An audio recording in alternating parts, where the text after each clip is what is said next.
Hello adventurers, and welcome back to my channel. Today I have something super exciting for you guys that you've been asking for a while. I drive around my 2020 NV200 and I travel across the United States, but along the way I have a lot of different expenses. So today we're going to finally talk about budget. How much do I typically spend in one calendar month of van life? Now let me just start off by saying I recorded all of the things that I have done for one calendar month, and I've kept every single receipt. So this is going to be my expenses for one calendar month of travel. Now, my travel is going to be a little bit different than yours, so this is just kind of a rough outline of how much I personally spend, but this will give you some ideas as to how much you might be encountering if you're also on the road.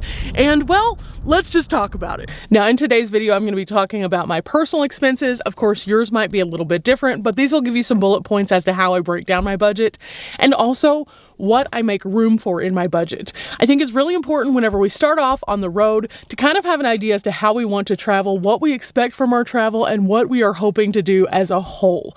And then that will dictate how much budget that you need. For example, my personal self, I am an adventurer. I go. I do a lot of attractions. I do a lot of videos for you guys. Sometimes that also means that I eat out a little bit more. And so all of those things are factored into this 1 month. Now I did take this 1 month into account.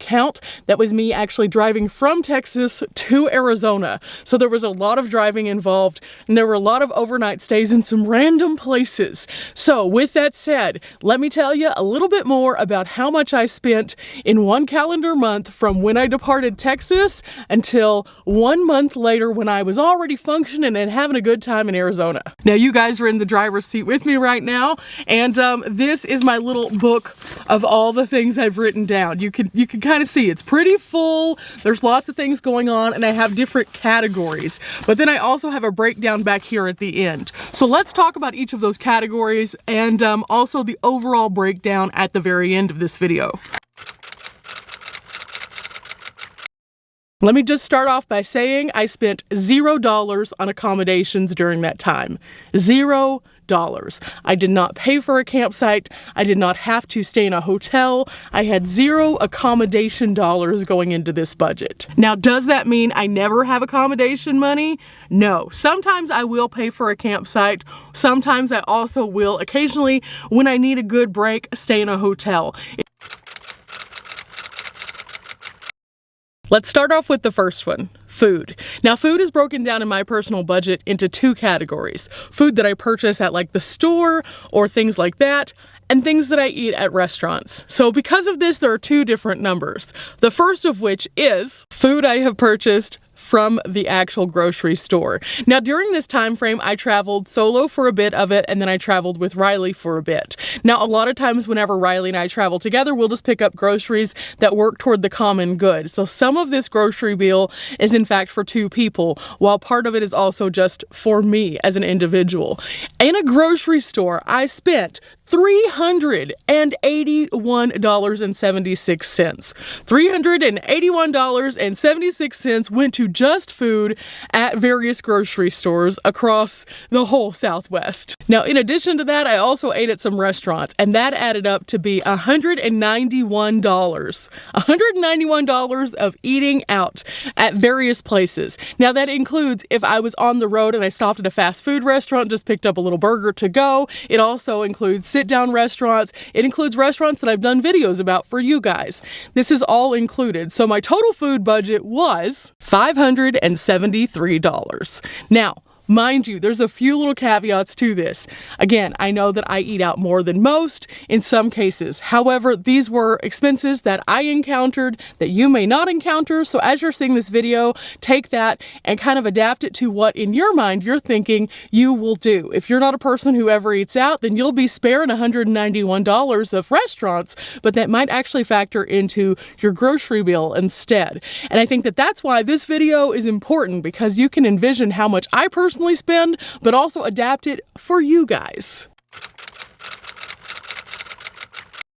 Now let's talk about the van itself. We can't go anywhere without the van, so the van encounters its own expenses as well, including gasoline and then maintenance, things like that. There's also been a few things I've needed to purchase for the van, including my new toilet, which I actually purchased on the road. So that's an expense that I won't have every single month, but it did happen during this calendar month. So let's talk about it. Supplies for the van itself were $187.06. Again, that does include that new toilet because it is a part of the van and otherwise wouldn't be used in my regular everyday life. So $187 for just stuff. That includes my baby wipes, my toilet paper, my items for the van like the toilet. It also includes that I had to fix my curtains, so I needed to get a couple of things for that. Just basic expenses that you will encounter for maintenance and upkeep. That also includes one oil change. Now, as for gas, because we need to be able to get from point A to point B, I spent about $357 in a whole month of travel. And that took me from Texas to New Mexico, to Arizona, to another part of Arizona, to another part of Arizona, where I pinballed around for quite a while. I went over 2,000 miles and ended up costing about 22 cents per mile on average. So that is how well Dimples does when she's on the road. Now, a couple of things to kind of factor in. My roof box did slow down my overall amount of output. I was getting 35 to 40. Now I'm getting closer for 28 to 30 on a good day. And on a super windy day, we're getting about 25. It is what it is, but 22 cents per mile is not overall too bad. And I travel a lot. So that's why it was so important for me to have a fuel efficient vehicle, because normally if I were traveling in a much larger rig, that would have doubled if not tripled that gas budget. So $357, not too terrible. Now, you guys have seen my patches that I collect. These are my souvenirs, which I pick up along the way to document all the different places that I've been. So naturally, that has to be in the budget. In fact, factoring in the purchases that I made for souvenirs, I have $32.97 coming straight out of the budget and going directly onto my ceiling up here. You can see it, you like it, there it is. It's a good way for me to collect my thoughts, my feelings, my emotions, keep them all together on the roof. And it's a clever way to get a souvenir without having to bulk up the whole van. So I found that this, even though it is a small expense, is something that I personally want to do that you may or may not want to do. Now let's talk about something else. Clothing. Clothing isn't something that you're usually going to have to buy a lot of, especially in a small space. But I did have a couple expenditures that I needed to make because, for one, I found some pants that I've been looking for literally years that actually fit me and my curvy self. So I picked up 3 pairs of those. And I had some laundry that I had to do along the way, so that also factors into this budget. But then I also wanted to pick up a couple things to wear in Vegas, so I went thrifting.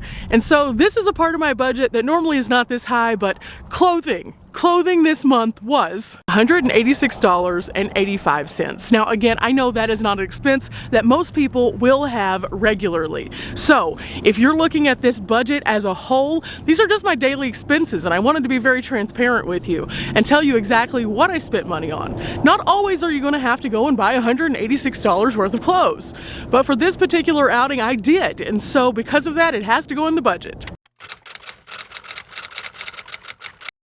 Something else that has to go on the budget, attractions. I told you guys I am going non-stop all the time doing stuff. But during this calendar month, I was doing a lot more free attractions. In fact, my attractions budget was only $10 this month, which is surprising. When I was doing the math, I was very shocked because I did a whole lot of things during that calendar month. I saw a lot of really cool stuff. But that just goes to show that sometimes the attractions don't have to be the biggest part of your budget, because this month is only $10.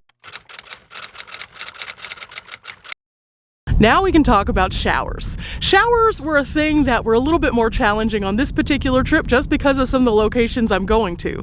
Now, as you guys know, I have a Planet Fitness membership, and I love that thing. It takes me so many places and takes care of so much business. However, whenever I was staying in the courtside area, there's no Planet Fitness out there. So I did have to purchase a couple of showers. Those were $18 a piece because they are truck stop showers. Now, truck stop shower averages anywhere between $13 and $20 each time you have to go in there. So for 2 showers, $36. And then I also have my gym membership, which is $25. So showering this month was a bit more costly than it usually is. In fact, because I had to pay for 2 individual showers in addition to my gym membership, I went from spending $25 a month to spending $61 on this particular month just for showering. Again, this is not going to be the norm. It just is what it is sometimes. And you could either go without a shower or you could just cough up the money and just do it. Now I want to talk to you guys about the breakdown of some of these expenses overall. We already talked about that it was an average of 22 cents per mile of travel, but I want to talk to you about the restaurants. It was $12.74 on average per meal. So for those people who are thinking, oh, you're just eating at super nice restaurants and that's why your budget's going up, no. Even a typical McDonald's meal now is getting on up there unless you're eating off of the dollar menu. Food has changed in price a lot. However, I could still eat at a restaurant faster than I could get all of my things out, prepare a meal in some random parking lot, which you're really not supposed to do, and then get back on the road. So it just kind of makes sense sometimes. Now, something you will not find in this video is individual bills other than the ones that could be related to being a nomad. For example, I have a cell phone bill, I have insurance, I pay both of those things, but my cost is going to be different than yours based on the provider that we have and also our history on the road. So instead of including that, I just wanted to give you that caveat that I do have some external bills that also would be attached to this that I'm just not factoring in because really they're not relevant to what it is that the video is about with the independent expenses that come with just van life. That goes for you guys too. You may have other bills that you bring into van life that you'll also have to accommodate to that are different than mine. So I didn't want it to cloud your judgment on how much or how little van life can cost based on my personal bills that I bring into it. But just know, I do have a couple. But with that said, that brings us to our final figure. And my final grand total for the entire calendar month of me traveling with just the expenses we've talked about today adds up to $1,383.15. And so that was my 1 month budget. Now, a few things to think about whenever you're looking at what all this kind of adds up to be. Number one, I was driving a ton. Now, another thing that I think is kind of interesting is the fact that I do have souvenirs and I do have attractions. Some months my attraction budget is much larger than like my gas budget because I may be in an area like I am right now where I'm in Phoenix, so I'm not having to drive as much and more of my gas budget is spent on attractions. And so it's not that I'm having this amount every single month in every category. It's really a moving scale, and that's one of the things that you have to realize and again assess when you start out your journey as to what you want to do. Now, some people are going to be looking at this video going, oh my gosh, that's so much money.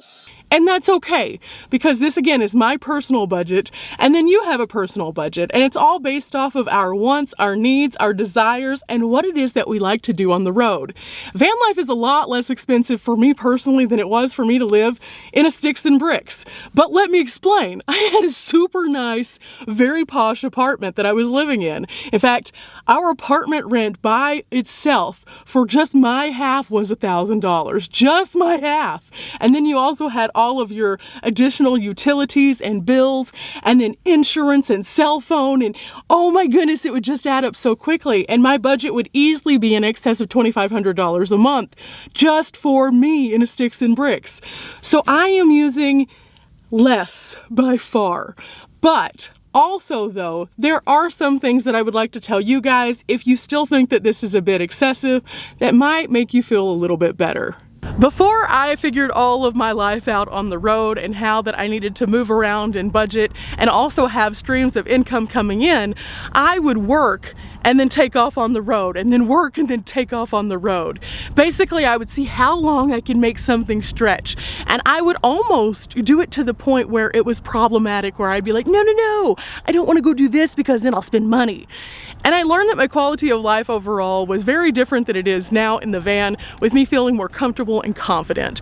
And so that's one of the things that I had to learn along the way for my personal travel style. However, I also learned some corner cutting kind of ideas about free attractions, where to find them, how to do more things with a small amount of budget. In fact, I took off on one trip with $1,000 in my pocket just to see how far I could make it stretch, and I lasted 2.5 months.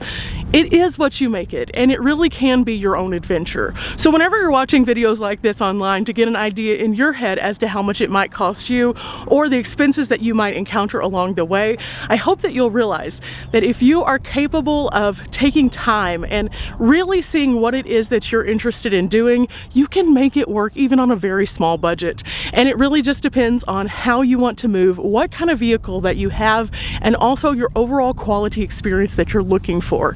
Don't be discouraged because my budget is $1,300 for a month. Don't be discouraged because somebody else's is only $500.